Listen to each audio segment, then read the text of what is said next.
जय श्री राम। आज श्री गरुड़ पुराण के 16वें अध्याय का पाठ सुना रही हूँ। यह आखिरी अध्याय है गरुड़ पुराण का। यह मोक्ष धर्म निरूपण के बारे में है।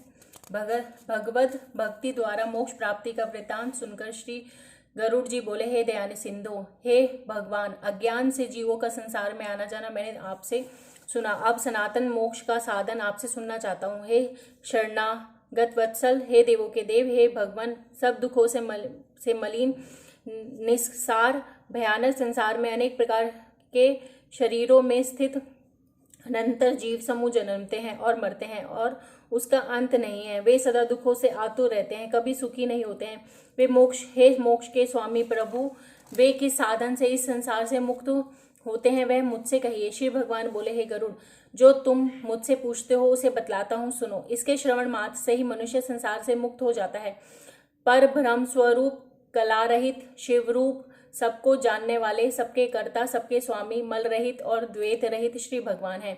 स्वयं ज्योति आदि अंत से रहित, निर्विकार, पर से अपर, गुण रहित, सच्चिदानंद भगवान के अंश से उत्पन्न यह जीव संज्ञक प्राणी है। अनादि अविद्या से उपहृत होकर जैसे अग्नि में चिंगारियां उठती हैं, ऐसे ही जीव अनादि कर्मों से प्राप्त देह आदि उपाधि से बट जाया करते हैं। सुख तथा दुख के देने वाले पुण्य और पापों से बंधे हुए उन जातियों से युक्त हो देह, शरीर, आयु और कर्मों से उत्पन्न भोग को प्रत्येक जन्म में प्राप्त किया करते हैं। हे गरुड़, फिर उनसे भी परे मोक्ष पर्यंत नाश रहित सूक्ष्म लिंग शरीर की प्राप्ति होती है। स्थावर, कीट, पक्षी, पशु, धर्म करने वाले मनुष्य और देवता के क्रम से मोक्ष के भागी होते हैं। अर्थात वृक्षादि के बाद कीट तदंतर देवत्व को पाकर मोक्ष को पाते हैं। हजारों बार जन्म लेकर नाना प्रकार के शरीर को धारण कर छोड़ता हुआ सदकर्मों से मनुष्य होकर जो ज्ञानी होता है वह मोक्ष को प्राप्त होता है। 84 लाख योनियों में देह धारण करने वाले शरीरों में मनुष्य देह के बिना तत्व ज्ञान की प्राप्ति नहीं होती। हजारों अथवा हजार करोड़ जन्मों में कभी पुण्य के संचय से प्राणी मनुष्य जन्म को पाता है। मोक्ष की सीढ़ी रूप दुर्लभ नरदेही पाकर जो आत्मा को नहीं तारता, उससे बढ़कर पापी कौन है। जो मनुष्य इस उत्तम नरदेही और इंद्रियों की सुंदरता को पाकर अपने आत्मा का हित नहीं जानता, वह भ्रमघाती कहलाता है। बिना शरीर धारण किए किसी को भी पुरुषार्थ नहीं होता है, इसलिए देह और धन की रक्षा कर वह पुण्य कर्मों में प्रवृत्त हो। आत्मा सभी का आधार है, इसलिए सदा आत्मा की यत्न पूर्वक रक्षा करें। अपनी रक्षा के लिए मनुष्य को यत्न करते रहना चाहिए, क्योंकि जीवित रहेगा तो अनेक कल्याणों को देखेगा। गांव, खेत, धन, घर, शुभ और अशुभ ये तो बार बार मिलते हैं, परंतु यह मनुष्य शरीर बार बार नहीं मिलता। बुद्धिमान सदैव शरीर की रक्षा का उपाय किया करते हैं, क्योंकि कोढ़ी आदि भी शरीर त्यागने की इच्छा नहीं करते हैं।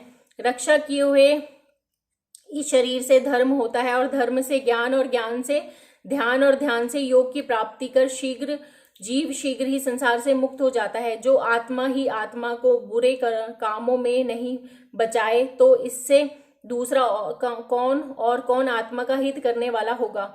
जो इस लोक में ही नरक रूपी रोग की चिकित्सा नहीं करता है, वह रोगी औषधि रहित देश में जाकर क्या करेगा।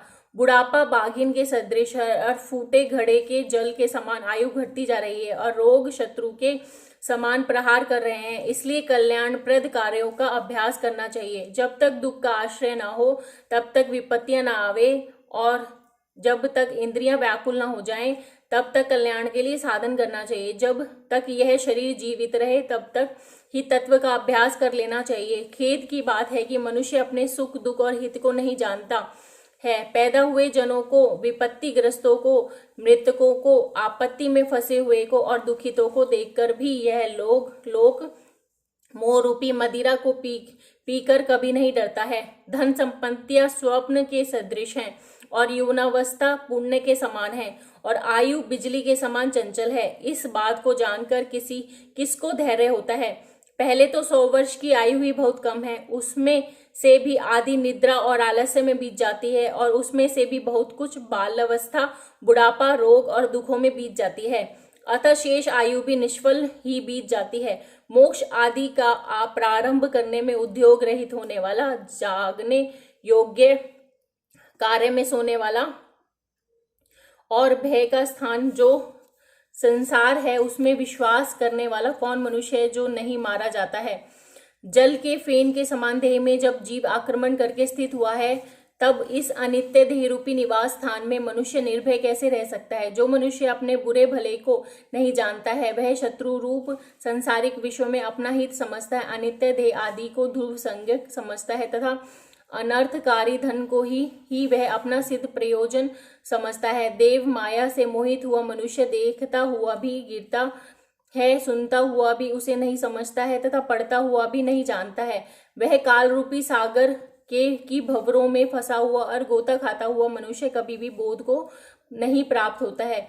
जैसे जल में स्थित कच्चा घड़ा घुल जाता है, बिखर जाता है, पुनः प्राप्त नहीं होता, वैसे ही क्षण क्षण क्षीण होने वाला समय पुनः प्राप्त नहीं होता है। वायु का बांधना, आकाश का विखंडन करना और जल तरंगों का गूंजना संभव हो सकता है, किंतु आयु के बारे में आस्था करना उचित नहीं है। जो काल पृथ्वी को जला सकता है, पर्वत को बिखरा सकता है और समुद्र के जल को सुखा सकता है, फिर इस शरीर की तो बात ही क्या है। मेरी संतान है, मेरी स्त्री है, मेरे भाई बंधु है, मेरा धन है, इस प्रकार कहते हुए मनुष्य रूपी बकरे को काल रूपी भेड़िया शीघ्र ही मार डालता है। यह काम कर लिया है, यह करने को है, यह किया है, इस प्रकार की चेष्टा करते हुए पुरुष को काल अपने वश में कर लेता है। इसलिए बुद्धिमान पुरुष वेद और शास्त्रों का अभ्यास करके तत्व ज्ञान को जानकर सब शास्त्रों को छोड़ दे। जैसे अन्न की चाहना करने वाला किसान पुआल में से अन्न निकालकर पुआल को छोड़ देता है। हे गरुड़, जैसे अमृत से तृप्त हुए का भोजन से क्या प्रयोजन नहीं रहता, उसी प्रकार तत्व ज्ञानी का शास्त्र से प्रयोजन नहीं है। हे गरुड़, वेदों के अध्ययन और शास्त्रों के पढ़ने से मुक्ति नहीं होती है, केवल ज्ञान से मुक्ति संभव हो पाती है, इससे अन्यथा नहीं। मुक्ति का कारण ना तो आश्रम है, ना दर्शन शास्त्र ही है, तथा अग्निहोत्र आदि कर्म भी मुक्ति के प्रदाता नहीं है। मुक्ति का कारण केवल ज्ञान ही है, गुरुवाणी ही मुक्ति को देने वाली है। अन्य सब विद्याएं वनौषधियां धियों के झुंड मात्र हैं। जैसे पर्वत पर उगने वाली हजारों जड़ी बूटियों में संजीवनी बूटी ही श्रेष्ठ होती है, क्रिया और परिश्रम से रहित शिव रूप को अद्वैत कहा है, वह गुरु के मुखारविंद से ही प्राप्त हो सकता है, पढ़े हुए वेदों शास्त्रों से प्राप्त नहीं होता। ज्ञान दो प्रकार का होता है, एक शास्त्रोक्त और दूसरा विवेक से उत्पन्न। शास्त्रोक्त ज्ञान ब्रह्म है और विवेक से उत्पन्न ज्ञान परम ब्रह्म है। और कोई द्वैत की इच्छा करते हैं, कोई अद्वैत की, परंतु इस अद्वैत और अद्वैत रहित समत्व को नहीं जानते हैं। यह मेरा नहीं है, यह मेरा है, यही दो पद मोक्ष और बंधन के कारण है। मेरा है, इससे जीव बंधन में बन जाता है, और यह मेरा नहीं है, इससे बंधन से छूट जाता है। कर्म वही है जिससे बंधन ना हो, और विद्या वही है जो मुक्ति प्रदायिनी हो। बाकी कर्म तो केवल श्रम के लिए है, तथा अन्य विद्या केवल शिल्प में निपुणता हासिल करने के लिए है। जब तक कर्मों का क्षय नहीं होता, तब तक संसारिक भोगों में वासना और इंद्रियों में चंचलता है। तब तक तत्व की बात कहाँ है। तत्व ज्ञानी ही मोक्ष को प्राप्त होते हैं, और धर्माचरण करने वाले स्वर्ग को जाते हैं, और पापी जन दुर्गति को प्राप्त होते हैं, और पशु पक्षियों का भी यही जन्म मरण होता है। इसलिए हे गरुड़, यदि मनुष्य मोक्ष की इच्छा रखे तो यत्नपूर्वक सभी अवस्थाओं में सदैव तत्व में विश्वास रखे। मैंने इन 16 अध्यायों में सब शास्त्रों का सार निकालकर तुम्हें सुना दिया है। अब और क्या सुनने की तुम्हारी इच्छा रह गई है। सूत जी बोले, हे राजन, गरुड़ जी भगवान के मुखारविंद से इस प्रकार के वचन सुन हाथ जोड़कर उन्हें बार बार प्रणाम करके कहने लगे कि हे भगवान, हे देवेश, हे नाथ, हे प्रभु, आपने अमृतमय वचन सुनाकर मुझे संसार सागर से पार उतार दिया। अब मैं संदेह रहित होकर कृतार्थ हो गया हूँ, इसमें संशय नहीं है। इस प्रकार कहकर गरुड़ मौन होकर श्री हरि के ध्यान में तत्पर हो गए, जो स्मरण करने से दुर्गति को दूर करने वाले हैं और पूजन यज्ञ से उत्तम गति को देने वाले हैं, तथा अपनी परम भक्ति से जो मुक्ति के प्रदाता हैं, वह श्री भगवान सदैव मेरी रक्षा करें। यह अध्याय समाप्त हो गया है, और इस अध्याय में बहुत ही ज्ञानवर्धक, बहुत ही अच्छी जानकारी, ज्ञानपूर्ण जानकारी दी गई है। मैं आशा करती हूँ कि आप सबको इस अध्याय से बहुत मदद मिलेगी। मेरा आप सबको जय श्री राम।